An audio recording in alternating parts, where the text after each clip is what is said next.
Check 1 2. Check. Hi everybody, nice to see you. Good to be back. It's a twofer.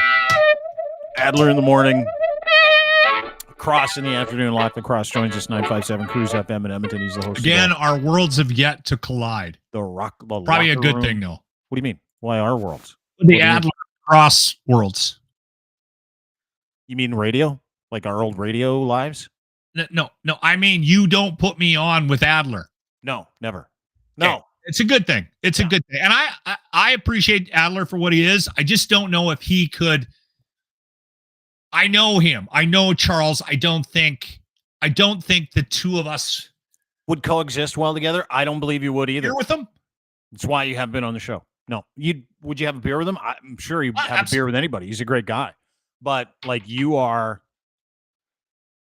I am the antithesis of what he thinks broadcasting is. You're the opposite of Charles.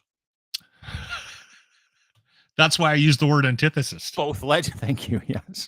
Both legendary radio guys. Charles has an Emmy to his name. He did a nationally syndicated show for 30 years. He's kind of the gold standard when it comes to syndicated broadcasting. You have been crushing it in Western Canada for the last 30 years. Not a lot of guys can be able to say that. You're an acquired taste. He's a political animal. You think politics are all ridiculous and you think we need all new people, which I don't disagree with you on it. He helps me see the forest through the trees. You like to get emotional over little things like 15-minute cities and stuff like that. So yeah, you're very different people. So that's why I don't put you guys together. Because when I want to have tell me he's not pro 15-minute city. No, I'm pro 15-minute city. I don't want to start with that. I can't do that today. Anyway, both legendary radio guys. We're just legendary radio people that do legendary things after they get off the radio. I am not offended by the fact that you refuse to put us on together. I'm okay with it. No, I'm 100% because I am more concerned. For me, I would be so uncomfortable if you and Charles were on the same podcast. It'd be like matter of time before Charles gives it to Lochlin, matter of time before Lochlin gets upset, gives it back to Charles, matter of time before I'm sitting here twiddling my thumbs 15 minutes into an hour-long podcast with no guests and no co-hosts. So that's why I don't. Here's the thing too, right? Like I would probably go out of my way to get a rise out of Charles. Well, absolutely. I would go out of his way to do the same thing because he's way smarter than both of us. Yeah. Just wanted to point it out. He wouldn't. I'm very creative with how I upset smart people, though. Okay, can I bring something up very ironic? Radio related? No, well, kind of, yes. So yesterday, we're on the podcast. I had my Rush Sucks shirt on. Yeah. You bring it up. Yeah. We have a conversation about Rush. We have a conversation about Alex Lifeson. Yeah. You tell a story about how you played 9 holes with him and didn't know who he was. 4 before he clued me in. Yeah, he knew who I was. I'm like, I don't know, some band. He was band. I'm like, by the way, is one of my favorite stories. That and the Tommy Lee story, where Tommy Lee made you show his dick. Wiener. Yeah, I showed him my wiener. Yeah. Anyway, so as soon as I get off the podcast with you, I'm getting ready for my radio show here that I do in Edmonton, Alberta, Canada. On 95.7 Cruise FM. Yeah. And I'm going through some news, some websites that I look at, and I see this story about the CFNY, The Spirit of Radio, which is the Rush song written about the Edge, the Spirit of Radio documentary that is in the middle of being worked on. This is a note from Alan. Oh, you got it up. Yeah. Okay, there it is. So go ahead and read it. Go ahead and read it. This is new to me. We just mentioned this yesterday. This is a note from the gentleman who is curating the documentary about CFNY, where I worked for 14 years, I think 14 years, doing the morning show, #1 in Toronto for at least 10 of them. We had a 40 share, the longest serving and the biggest morning show in the history of this legendary radio station. Which it is. Yeah. And I mean, it's been around for a long time. Yeah. You were a big part of the story of the Edge, CFNY. Yes. And so I sent this to you. I think you could say redefined, right? I think you could say I redefined the space. I would suggest that you played a large part in why people know about CFNY. Yeah. And across Canada, for good or bad. Yes. And I said, yeah, for good or bad. Mhm. And some might say good and some might say bad. Sure. Let's just say you were responsible for responding to complaints about your show. Record-setting complaints. Yeah, record-setting adjudications and complaints. That the most guy in might Canadian history. suggest that you were a bad part of the history of this.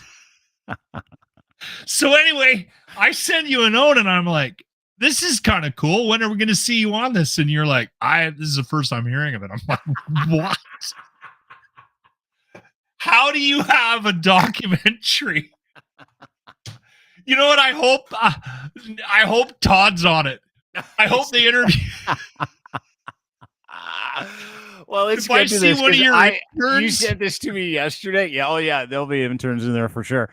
You oh sent my this to me God. yesterday, and I'm like, wait a second. There's a documentary about a radio station I effectively owned for the better part of a quarter century. And I'm just hearing about it. I read it today, actually, just before we came on. It's CF update on the CFNY documentary, largely known in Toronto as The Edge, 102.1 The Edge. Came there in 2000, left in 2015 under a hail of accusations that were all untrue. Anyway, it doesn't matter. Great run. We were number one forever. We redefined mornings in the city. Happy to have gotten out in the country. In the country, Dean. Yeah. I mean, you're not good at Selling myself? taking. Well, you're decent at that. So anyway, this was the biggest You are morning show in humble. the country. Thank you. You're more humble now than I remember you being when you were Fat Dean. When I was, I don't remember Fat Dean being very humble. So we redefined mornings in Canada for a long period of time. Anyway, 2015, it all ended. Doesn't matter. Who cares why? So bottom line is we were contentious. We were controversial. They're doing a documentary, it seems like, on this radio station's history. Rush wrote a song about it, really put them on the map years and years and years ago, called The Spirit of Radio. That's what they called The Edge back then, and that's why they penned the song Spirit of Radio. So color me shocked to find out not only are they doing a documentary on this radio station, but according to Alan, who was my boss for a short period of time, and he was fucking hilarious. How'd that go?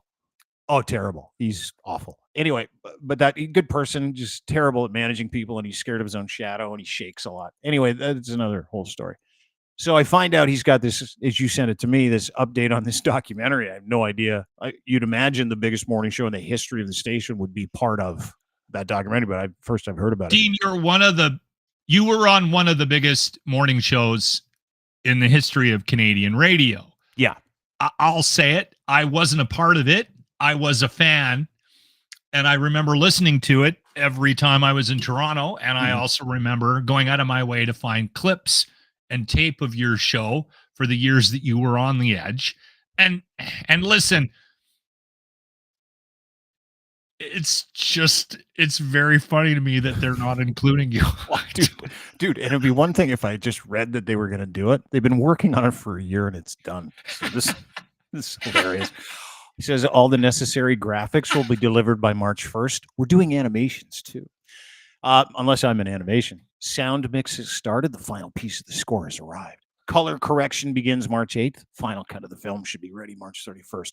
I'm hoping for an official trailer sometime after that. A premiere is TBA. This will be, if I'm going to telegraph this will be Alan Cross's homage to Alan Cross. That's what this will be. It'll include a bunch of people that worked there that had questionable experiences with younger folks back in the 70s and 80s. You'll hear names like Live Earl Jive. You'll hear names like Alan Cross. They'll pimp the death of Martin Streak. They will talk about the Rush song. Then it'll be a whole bunch more stuff about Alan Cross, people Alan Cross has interviewed, It'll be narrated by Alan Cross. That's how Alan does stuff. It's kind of the bottom line. So the fact that I don't know about it is I feel no shame. I feel I'm not sad. I don't care. Good for them. I think it's awesome. That was a nice part of my life that gave me all kinds of wonderful things today, and I really appreciate it. But even if they called me and said, we need your help with this documentary, I would say thank you, but no thank you. I am not interested in reliving. Oh, 100%. Reliving or relitigating 15 years of very serious work that I took very seriously and did a very good job of that was largely underappreciated, unless you looked at my paychecks. They were pretty big. So it's time gone by. It doesn't matter to me. What are we reliving? We're talking about the birth of a radio station. Sure, great. Let's do the history of toothpicks while we're at it. Like no one cares. Radios is no, they don't, dude. They don't. And it'll be a little bit self-serving, but I think a lot of people in the Very. broadcast industry will be intrigued by what Alan does. Take the Alan thing out of it. Alan. If you take that out of it, my uncle. Yeah. And you know, if they do talk about me, here's the thing. They will use it as a way to paint me as someone who they begrudgingly paid millions of dollars to over 15 years. Like I was twisting their arm to pay me that money and get them those ratings. That's exactly what they'll do. And that's fine. That's their prerogative. I could care less because I don't control that stuff, right? It doesn't matter to me. Well, that's how they look at it now. These are the stories that come out of that building now. It's like, oh, he was really tough to work with. And you go, for 15 years? Is it that hard to work with that you gave him hundreds of thousands of dollars more every year to do that job, to get those ratings, to get you that 40 share, to be number one in the city for 15 years? Is it? So it's like, it's revisionist history. And, is the radio station that important to music? Is any radio station important to me? No radio station's important to music. Back in the day, you used to go to radio parties. You'd have your favorite radio station, but it's time gone by. It's like, is there anything nostalgic about a brand anymore? Not really. I mean, sure, back in the day, guys like Martin Streak, maybe some nostalgia with like, Club 102 with Cameron Diaz would come and show up and party with everybody for the weekend. That was kind of cool, right? Sure, it affords you some great relationships being involved in media and radio, but man, oh man, I mean, there's nothing there anymore. And whatever that was served in a time when, that industry itself was not a particularly moral industry. So if they're going to do a documentary about CFNY, they need to do a documentary about the people that had to leave this country because they're on the run from the law for doing all kinds of things. They should do a documentary about the drugs. They should do a documentary about some of the questionable things that went on in that little yellow house in Brampton. Like if Alan Cross is really serious about getting into the history of CFNY and the spirit of radio, he should include all of it. Like what that industry does to human beings, like Martin Street, who's no longer with us. So it'll be a glossy sort of like homage to Alan and himself, and they'll cherry pick those little parts. That is why I would not want to be in that documentary, because those things are so fucking self-serving after the fact. And Alan's at that point of his life where he's got a couple cool little brands. He's involved at Chorus, which is the radio station that runs, The Edge, which they're doing this thing in Q107, which has gone through this terrible, rebirth or whatever since Derringer left. But here's the thing is that, as great as, and I'm still bullish on radio, it's such a self-serving project that, and radio is so behind the eight ball when it comes to like any desirability as an industry at all. How many people are going to fucking watch it? Like, I will. I want to see what they say about you. Oh, you want to see? You know what? We all know that the success of The Edge, CFNY in Toronto, was because of the music mix. I'll tell you a funny story. So I told him that for the first time. It was how they put Blink 182 and Weezer into one another. Yeah, you guys are going to play some Catherine Wheel this morning. Our ratings are going to go through the roof. Or I'll just scrap all the music and talk, and we'll get real ratings. That's when the ratings took off, is when they're like... And so the only rule, there's a Dean rule at The Edge towards the end of my time there. And it was because I used to scream at these people all the time. Listen, no one's coming here to listen to Marcy Playground anymore. No one cares. Sex and Candy. Although Sex and Candy is a jam. It's still a great tune. Yeah, I wouldn't mind listening to it if I had needed a pee break too. I said people come here for the hijinks. They come here for the content, the entertainment. And if you don't stay with it.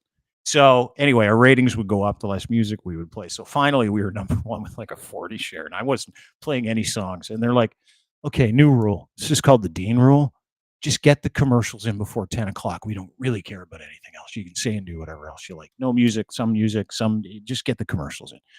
And there was one day where I played 30 minutes of commercials prior to the end of the show because I motored through 5 breaks.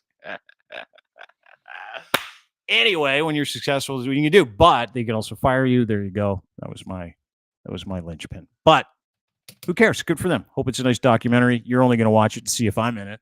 You're not going to watch it because you're overly interested in this radio station that was born in Brampton in 1977, dude. Okay, so for me, I will be honest, and maybe this says more about who I am than anyone wants to know. But if I was in your shoes right now, I would be I'd be very, very upset about not being involved, even considering the circumstances in which you had to depart, in which you were forced out of the industry. Really? Yeah. You think I should be mad? I would be. I'm not trying to tell you how to react to this. I'm telling you that my nature and who I am and how I'm wired and how I bleed for the stations that I work for. Yeah. And I take a lot of pride in what I do. And if it was ignored, because there was very interesting, sir, you were a product of a shift in management and a shift in thinking in the building. And so they found ways to get rid of you, which happens, right? It happens to a lot of people. This was before they would just shut off radio stations and just fire everybody. I mean, there was always those casualties in our business, right? Yeah. If somebody comes along, they're more familiar with a different format, or they're more comfortable with a different style of delivery of content, and the guy that's in there doesn't really, they just don't get it. They can't wrap their head around it. And they're also, they also want to make a change because they don't want to have to deal with the complaints that you brought. Mm-hmm. Right? Yeah, so maintenance. Me that was personally, knowing your story, knowing what you went through, knowing where you are now, where you've come, yeah, I would be very upset as a person. I would be very personally hurt by not being involved, even being in their shit ass documentary about how it's over. Like I have no desire, dude. And here's the thing, right? You talk about bleeding for that radio station, The Edge. That was it, man. Everything I had, I gave everything I had for 15 years. Everything. They I know paid you me do. well. There was because I know how loyal you are, and I know how proud it is about what you do. Yeah, for sure. And I took it very personally. And then when the tables were turned, and they paid Navigator to write articles about me to make me look like a terrible homophobic asshole, and paid PR companies to sewer me in public to destroy my reputation so I'd never work against them for another radio station, because that is what happened. Sat down with the former HR, the VP of HR there, who literally told me that, and the former CEO, who literally told me that. You don't feel like, and again, this goes back to the why I'm not mad. Would I feel like doing them a favor for their fucking documentary? No, zero, dude, dead to me. Okay, dead to me. Let me ask you a serious question. Okay, yeah. And you don't have to answer it. Mind you, you're more honest with me than sometimes I want you to be.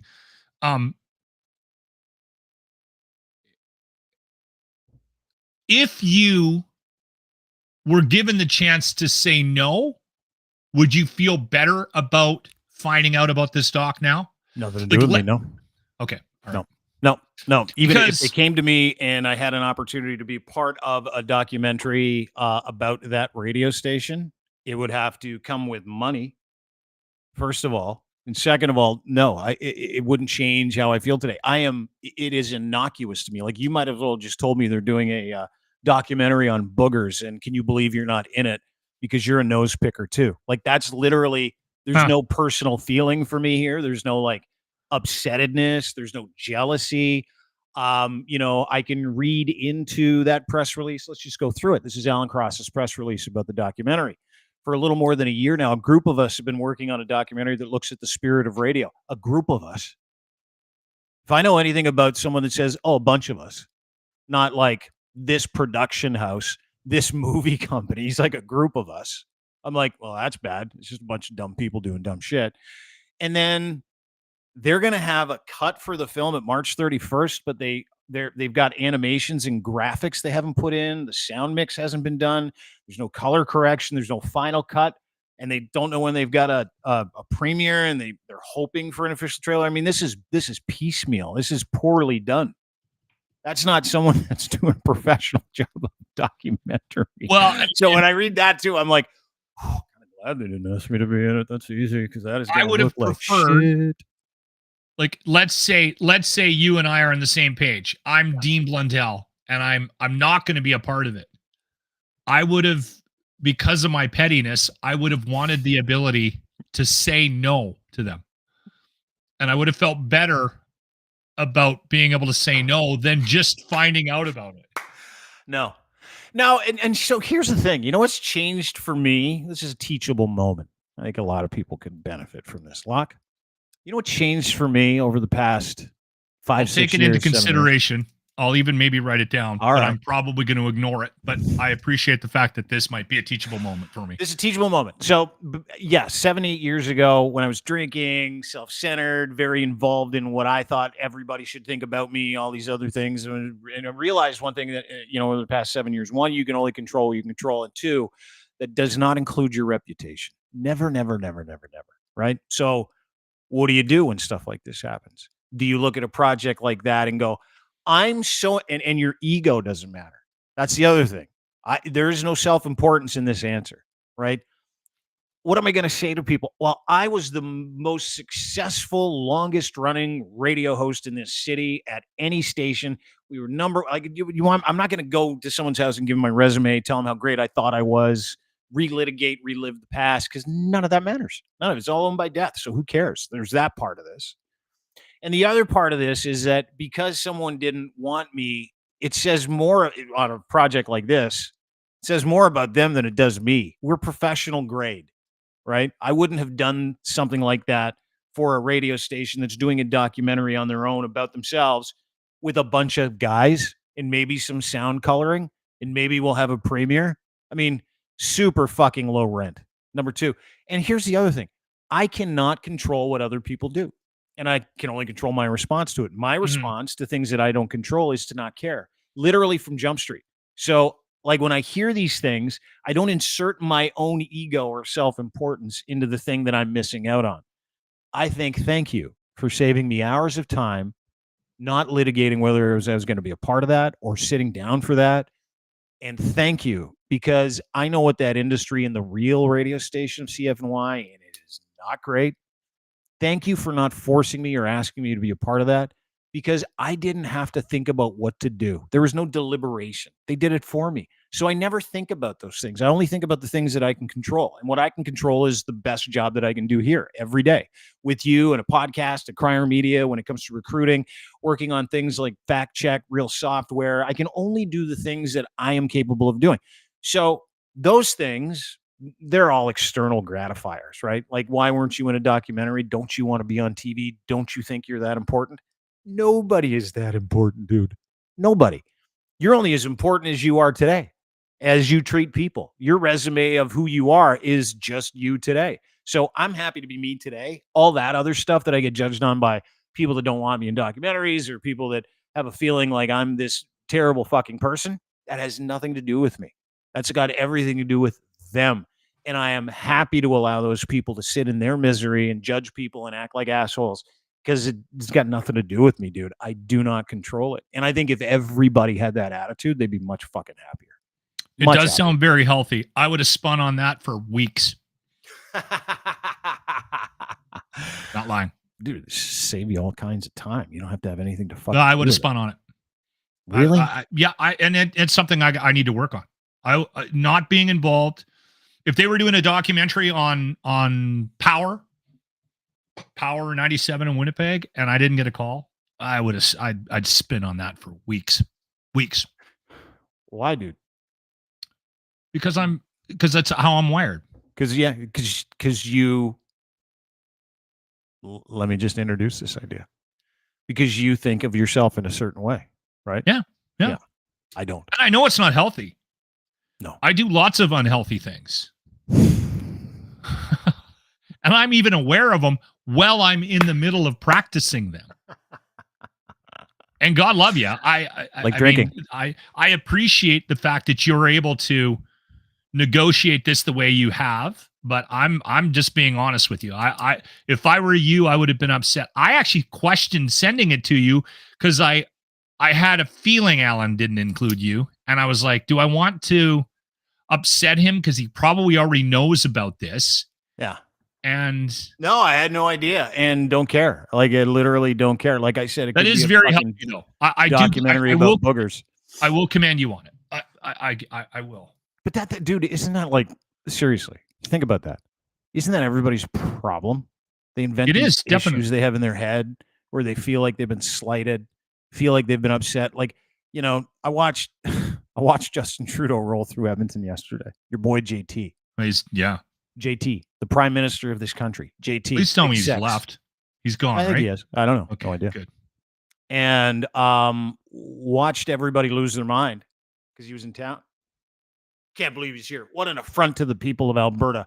Like, people that took it personally that the prime minister was well, and then I watch people kind of extrapolate back from that, and they're like, you know what, you're right, it's he shit on some people here a couple of years ago, and he's never out here, and carbon tax, and they give away their shame because they think that their voice matters. They think that they have got this incredible self-importance, right? They just do. People do. That's why people are so fucked up. They're like, how come no one's listening to me? I'm important. What I'm saying is important. No, it isn't. Everybody's saying the same dumb shit. So I watched Justin Trudeau show up to Edmonton yesterday, which, by the way, was very, very funny, and announced that he was going to give the city of Edmonton a whole bunch of money for housing, cheap housing, which really upset the Alberta government because they've been trying to tell people, oh, he hates you. He hates you. He hates you. I can't believe he's here. I can't believe he's here. But again, that same selfish reaction of, like, I'm going to give away all my shame over something that has nothing to do with me and I can't control. Like, nothing to do with me. But I can tell you this, watching videos of him smiling as people were swearing at him in and out of buildings made me laugh my ass off. My ass off. The thing that I think needs to happen with Justin, and this is I think he needs to walk away. I don't think he should run in the next election. You know what? I got to tell you something. I'm going to be honest with you. I don't disagree with it. And not because I think he's a terrible person, like people make him out to be a dictator. I don't think he's a terrible person. I think it's just like, dude, for the good of the country, you should probably take a walk. Yeah. I think we've reached sort of a fever pitch of hatred for the man. Like, he went into A&W the other day. In Edmonton? No, just casually just walked in, and he tweeted about the new spicy whatever sliders that they have. Uh-huh. And he is effectively damaging the business of A&W because now there's a bunch of people in Canada that hate him so much they're not going to. Now, A&W had no choice in the matter.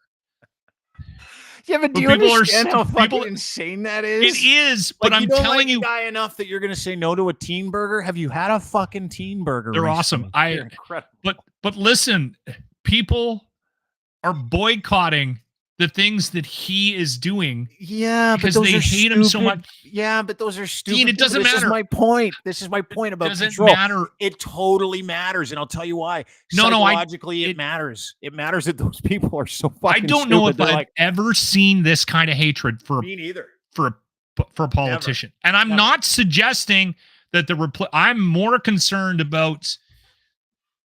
I'm just as concerned. I shouldn't say more. I am just as concerned about a continuation of the Liberal NDP coalition as I am of PP and the Conservatives getting into power. I'm very bothered. I read a story about PP wanting he's gonna stop you from watching Pornhub. You're gonna have to verify your. Yeah, did you see that?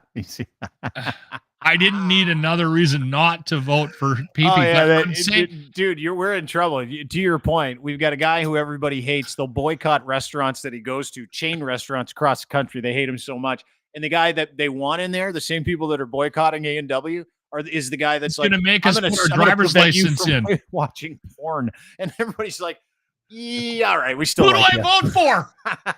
I am so conflicted right now. We're so No, he needs to fucked. walk away. He needs to walk away. I think what ends up happening is we live in a country where we don't really stand up for ourselves. Okay? We spend all our time in the garage with our buddies yelling about politics. No one actually does anything, right? And listen, I'm not suggesting we should be out flipping cars and burning buildings down, but we do kind of just take it, and our public officials know it, and they keep just giving it to us. If it's not carbon tax, it's a booze tax. It's just constant. It's nonstop. And what we do is we just get madder and madder and madder in our own little circles. And then we put signs up on our vehicles. And then we waste a weekend showing up to protests, and then we drive to Ottawa and waste 3 weeks. No. That was weird. That was a unique situation. I'm talking about typical Canadian behavior. Oh, okay. So then we get mad and we rush out to the polls, and then we make a huge mistake and we vote the guy that shouldn't be in power in just to get rid of the guy that we can't stand anymore. Mm-hmm. And it's just not a healthy cycle that we're in politically. And I don't know what the answer is. I mean, I don't think the NDP is. We are a two-party system here in Canada, unfortunately, whether you like it or not. We just are. I have a very strong opinion about voting. Like, I have to vote. I can't not vote. But let me ask you something. Hold on. Let me just finish my point. All right. The point being, you have one? I did. Yeah, I did. I did. It's a little lost now. Okay, it's in there somewhere. Justin Trudeau can't do anything. It doesn't matter what he does. Yeah. Dean, every time we bring up something even remotely controversial, people will text in and immediately blame Justin Trudeau. And they're not kidding. That there's no humor at the end of that. No. That text. Dude, I know people who have broken up over one spouse's support of Justin Trudeau. I know people. I'm not. He's got to walk away. This is how fucking. No, it's not him though. He's got to. No, but it's not him. We're a sick people, man. We are sick fucks. We are, and we've been made sicker by a host of things: pandemic, extreme fire hoses of propaganda, disinformation by the likes of Rebel News, Canada Proud, Facebook, Fox News, Breitbart. Like, we've literally, I mean, we go back and forth with this whole thing. We're just sick fucking people.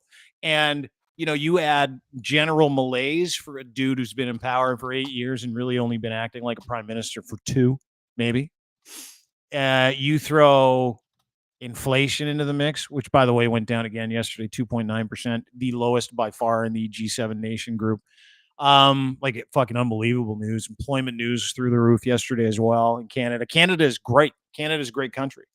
But and we're in unbelievable shape. Are things expensive? Is it hard to buy a house? Yeah, that's provincial and regional. It's according to speculation. It's got nothing to do with federal. So you can literally go down the line. Yes, and you it can does. It has a lot to do with federal. Federal taxes are out of control. No, federal taxes. Where I'm talking about home ownership. Hang on. I'm talking about home ownership. Federal taxes are the same that they have been since pre-Justin Trudeau, which was Stephen Harper. The only thing he added was the carbon tax. He has done nothing to control big business in this country. If anything, he's flamed the fires. They dominate. And that part has been so performative, to your point. Let's bring the grocery people in here. Let's give them a good ear. Let's give them an ear. All they've done is just upset them. Look like we don't give a shit. As soon as they leave, they just go jack prices because they're mad. Yeah, you don't sit billionaires down and embarrass them in front of the country. Let me just to reiterate your point. To your point, was that performative? Yeah, the grocery stores, the inflation, the oligopoly in this country brought everybody before the Senate. You need to make things cheaper. Then they float a story that's like, we're asking other grocery stores from other countries to come in here and quote on having cheaper grocery stores across Canada because of the oligarchy in this country. That was a report 2 weeks ago. That came out. So just as an example, while that's going on the conservative side, right, with Pierre Poilievre, Jenny Byrne, their group, they've been telling Justin Trudeau that groceries are their responsibility and you need to make it cheaper. What they don't tell people is that Jenny Byrne, his right-hand woman and campaign manager, is currently getting paid to lobby on behalf of Loblaws. Melissa Lanston, You're not telling me anything is new. currently getting They're all paid to bad. lobby on behalf of Walmart. They're all bad. Totally. But we're not going to whitewash the Liberals' involvement in where we're at right now. But I'm saying if you're going to bring that up, you got to bring both things up. You got to bring all of these people up and all their relationships. Listen, let's zoom out again for everybody, okay? You cannot look at political parties in this country like they want you to look at them, like they are public servants. That is a lie. That's a lie. They are each other's servants for elites in this country and certain business people. Absolutely. Right? That's all. And the Liberals are probably more egregious at it than the Conservatives. Who knows? We could do a sliding scale. I'm trying to make things equal so that we're not fucking pinning anybody today. I need you to look at this from a macroeconomic business perspective, because that is why the gloves are off. That is why we're being forced to fight each other in a culture war and not a class war. Because the Liberal Party is a 200-year-old business. The Conservative Party is a 200-year-old business. Mm-hmm. And those businesses exist at the pleasure and employ strategies and tactics at the pleasure of big money, of the people that fund them. Yeah. Conservatives have a giant group of corporate vendors that give them money so that they can affect policy and change and give them government contracts so we can give them our money. They can give them our money. And the Liberals do the exact fucking same. So Absolutely. Everything in the middle here, whether it's policy, whether it's taxes, whether it's a cultural issue, is a distraction. It is a strategy. It is not real. They create problems. They create problems, and then they try to fix them to make themselves look like heroes. That's 100%. Been an ongoing strategy for years. They do it locally, too. It's unbelievable to see it. That's politics. Literally, they will release a story here and every city does this now. It's like a playbook. They'll release a story going, we got bad news. Your taxes, your house tax, your property taxes are going to go up 7% this year. And we're blaming the last administration. They didn't do enough to actually put enough money in the coffers, so we got to cover it, right? Everyone goes, what, 7%? What are you talking about? It hasn't gone up 7% in 35 years. You guys are crazy. And then they come back 2 weeks later after everybody's in a fever pitch, and they go, you know what? We heard you. We're going to only raise it 4.5%, which is still a record increase. But now everyone's like, oh, they're so good. That's great. Good for you. Thank you, guys. Yeah, it's strategy, dude. Like that same thing with people that sell houses. And they all do it. Every single one of them does it. And again, it's not lost on me. And some are better at hiding it than others. Mm-hmm. The gig's up on the Liberals, though. That's kind of the point that I'm making. Oh, dude, listen. We are the arrived can scandal. I mean, sure, they sidestep these things, and we're gonna 60 million. Yeah, fucking call it like you see it. That 4-person company got how many dozens of contracts without any. They didn't do any work to actually. No idea. But 100%. You're 100% right. The Liberals cooked the Arrive scam thing. They cooked it, just like the provincial government in Ontario cooks the Greenbelt and cooks PPE. Same thing with Saskatchewan. Same thing with Alberta. Who got the Tylenol contract? The Turkish Tylenol contract? UCP friends. That's who. Yeah. Dude. That's what and here's the thing. It's very incestuous. The thing is, if you and I, right, we have different opinions on things, but generally we're in the same spot. If you and we find our way there. Yeah, it takes a while. If you and I caught fire and decided to say, hey, everybody, we're going to point out the criminality on both sides. Because they're going to use these things to point the fingers at each other. But we're going to point the criminality out on both sides, and you're going to be able to see it in real time. You should have a problem with the industry of politics. You should have a problem with that. Everybody should. Not the issues they send into the industry of politics to force people to fight. Fuck those things. It's quite mad. It's quite easy to get distracted by being angry at something. Totally. And I'm trying not to do that. And I'm not very good at it yet. Here's the thing. Those distractions are money-making opportunities for people too, because they'll be like, help us fight the transgender woke ideology thing. Donate here. Same thing with the Liberals. Help us push back against hate. Donate here. No, these are two businesses that are engaged in a in a guerrilla marketing campaign to frustrate you and me into fighting each other so that they can have the perception of one guy being in the lead or the other guy being in the lead so they can get access to your bank card for their friends. That's all this is.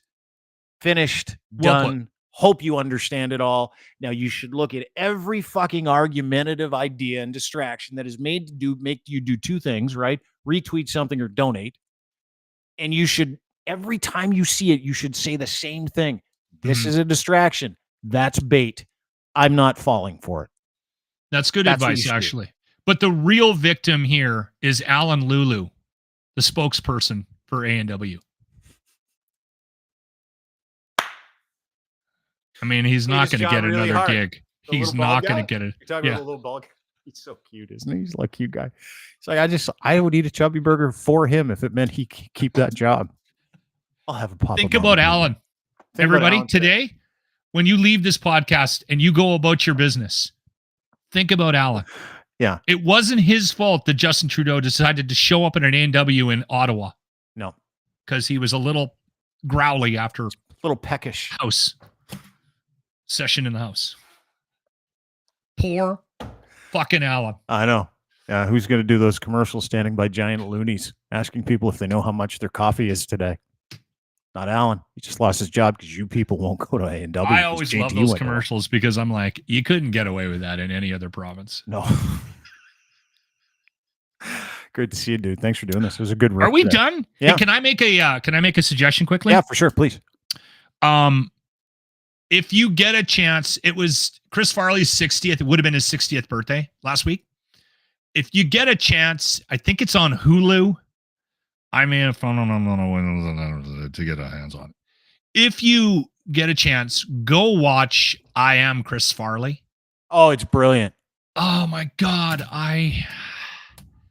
Such a nice guy. He was a party. Just everybody loved him. He was that big teddy bear kind of Belushi guy that everybody loved.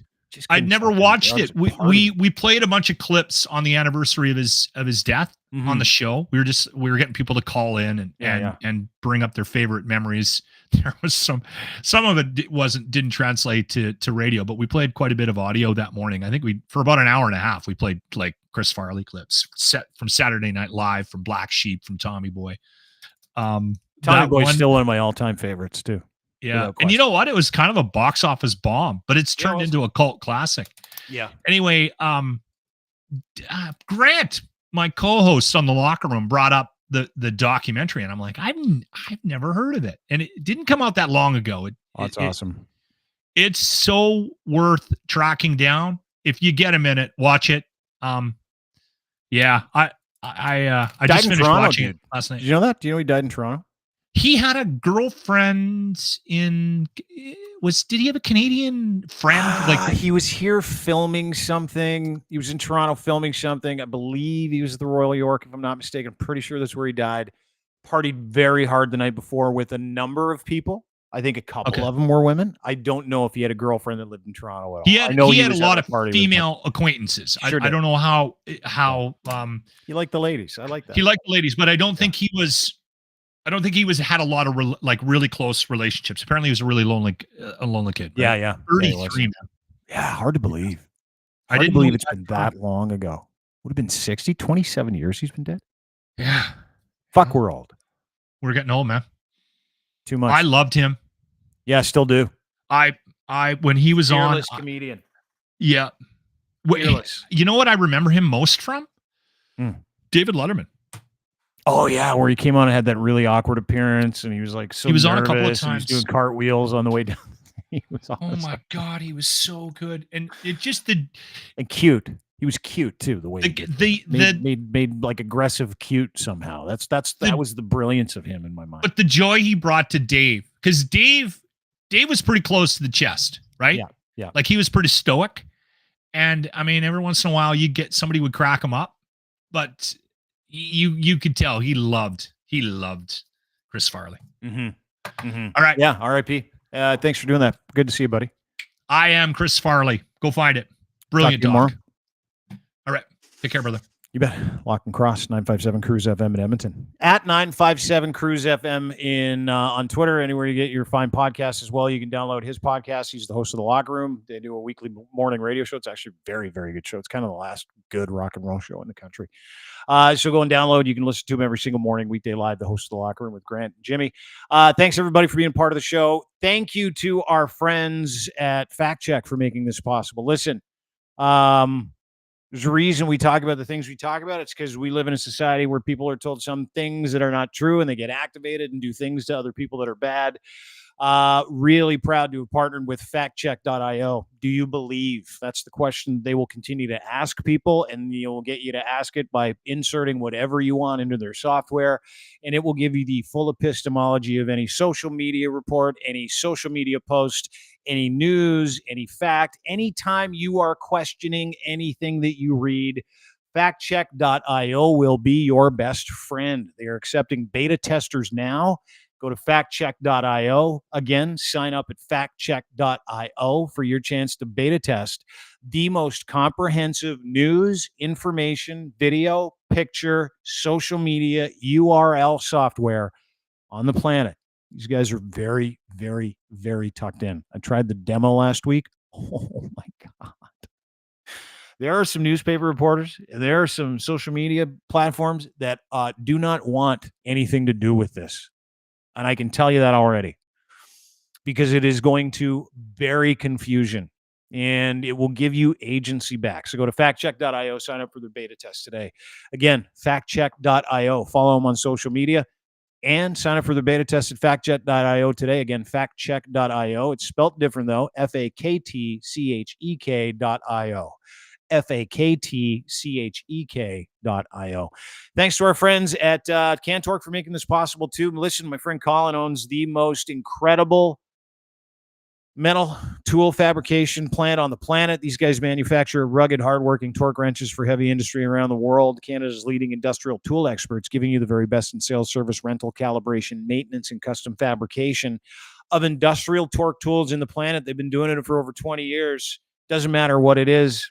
Honestly, top of the line torque and tension tools, flange maintenance systems, impact sockets, tool rentals, calibration services, repairs, and of course, custom fabrication is what they do. They've also got distribution opportunities. Cantork offers a complete range of services and products, making them your one-stop destination for all your bolting needs, saving you time, effort, and hassle. Nuclear, railroad, heavy machinery, forestry industry. If you have a bolting solution you can't find a solution for, these people make it right here in Canada, proudly Canadian, manufactured in Canada, designed in Canada. Everything is Canadian. That's why I love them. They got a little maple leaf on all their products as well. Go to cantork.com, brand new website today. Also, Muse Massage Spa. Had a lovely meeting with these ladies. They're redefining the space. So make sure you check them out. New website coming on March 1st, musemassagespA.com. And if you go to their website, you can check out all of their muses, their treatments, their schedule, their location. You can become a muse and you can ask questions. They've also got a great podcast called Muse on the Mic. Muse on the Mic podcast takes you behind the scenes of women who operate a very reputable body house in the beautiful city of Toronto, Ontario, Canada. That would be Muse Massage Spa, 1290 Finch Avenue West. They talk about their daily doings. They talk about the girls, sex work advocates, and educators and sexologists. It's a healthy industry. These are healthy women, and they're entrepreneurs, and they are about as advocate-y as you can get for the industry, and their podcast is outstanding. Muse on the Mic. Download it anywhere you get your fine podcasts today. And, of course, brought to you by Gitch, number one underwear in the world. That's what I say. This is number one underwear on the planet. Gitch3 is your promo code. Go to edsfineimports.com. Order a pair today. Engineered for any level of performance. These boxer briefs are outstanding. They got this incredible pouch in the front. Everything is housed. Moisture wicking. There is no smell. Super soft. Barely there fabric. Again, any performance you can think of, these underwear can handle. If you're going to go play basketball, if you're going to go to the opera, if you're going to run around with your kids all day. Dude, I just wear these in a t-shirt to bed all the time because everything is tucked in, beautifully done. So make sure you go to Ed's Fine Imports today. Order a pair of Gitch. In fact, if you order 3, he'll give you a free pair with Gitch3. That is your promo code. Again, Gitch3 is your promo code. 15% off. Checkout. You give them your email address, your entire order. Massive online store as well for edsfineimports.com. So check them out today. Thanks, Gitch. Thanks, Fact Check. Thanks, Muse. Thanks to my friends at Cantork. Thank you for spending time with us. Have a great day. See you tomorrow. Don't forget, rate, subscribe, everything you do, crier.co. Again, YouTube, Crier Media, Dean Blundell Show on YouTube, Dean Blundell, anywhere you get your social media. I gotta go. Bye, everybody.